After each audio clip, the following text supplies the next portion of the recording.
โทรศัพท์มันเหี่ยหรอกเหี่ยหรอกนะ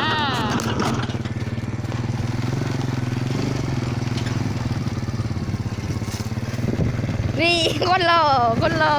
ไล่ชดเลยไล่ชดใจไล่ชดเดินชิมาไปดูอย่าเลย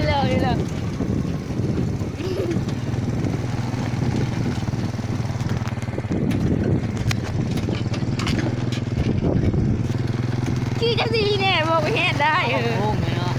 ขี้ดีแน่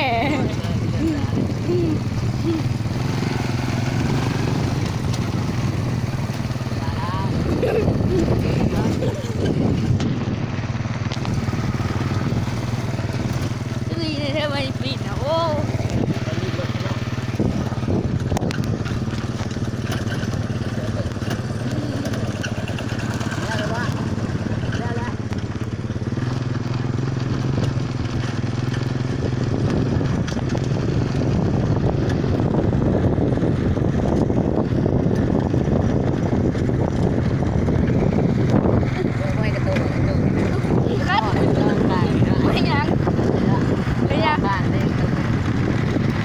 ก็หนังเชิงหนังลุมนะผู้ขับกัน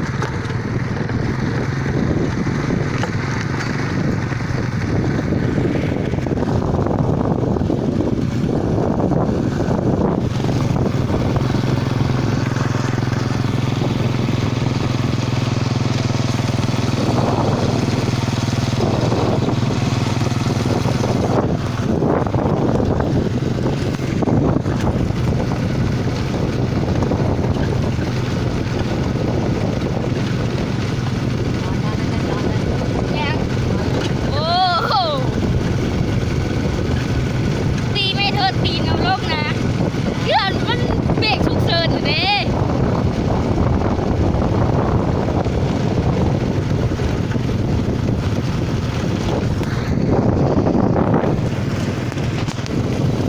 ได้ชดเด้อพี่น้องเด้อเบิ่งสันเด้อโอ้ย